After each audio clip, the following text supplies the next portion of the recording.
Nō mai, haere mai, welcome. I'm Bruce Munro, and with me is International Relations Specialist, Professor Robert Patman. And this is Global Insight. People from Myanmar living in New Zealand are shocked and angry that our government is not banning representatives of that country's military junta from an important Association of Southeast Asian Nations meeting here in New Zealand shortly. Should our government change its mind? Welcome, Robert. Morning, Bruce. Thank you. For the past 3 years, the military rulers of Myanmar and Southeast Asia have been boycotted and sanctioned by most of the global community for overthrowing their democratically elected government and violently repressing opposition. What grounds could there be for allowing the Myanmar junta representatives to attend this New Zealand ASEAN dialogue meeting in Wellington in a fortnight's time? Well, both the Ministry of Foreign Affairs and Trade and the Prime Minister say that to some degree New Zealand's hands were tied because New Zealand, although this is a ASEAN-New Zealand dialogue meeting, New Zealand is not a full member of ASEAN. And ASEAN, which operates on the principle of consensus, has not reached a consensus to not to speak to Myanmar. So Myanmar, as a member of ASEAN, is included in the ASEAN delegation. Okay, so can I ask then, because there was a ASEAN meeting in Melbourne last month and Myanmar wasn't included in that. What was different? The distinction, according to Chris Luxon, is that this meeting is a mid-level meeting which is not strictly political.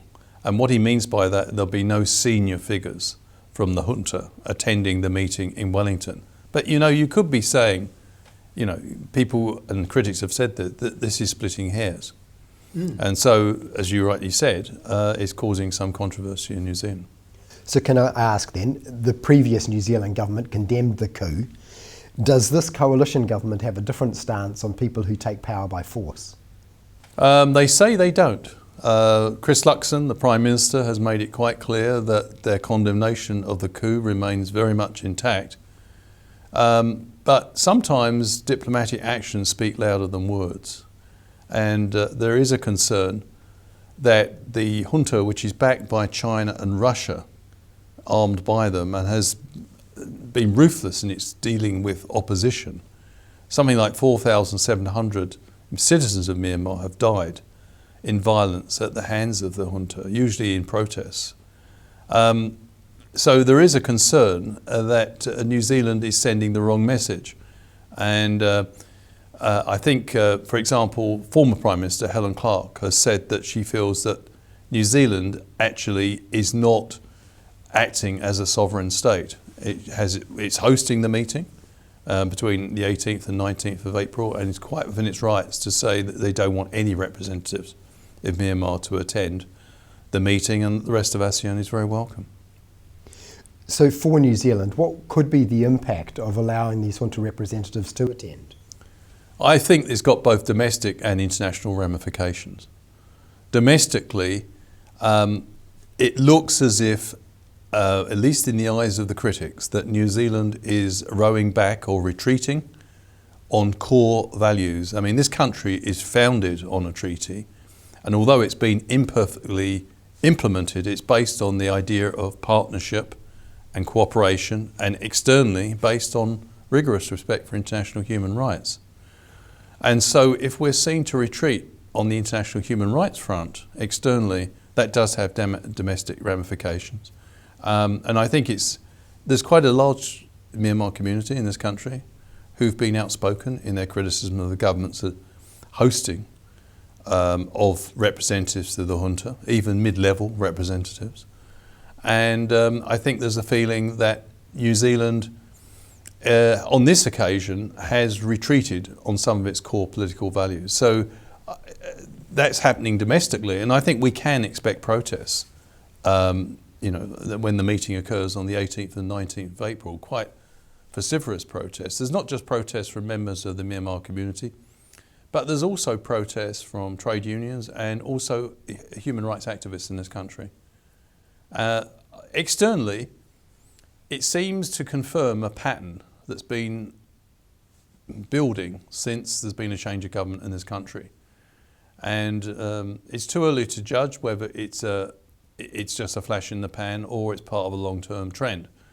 But the pattern seems to be that this government seems to be, how should I put it, much more pragmatic around issues of human rights.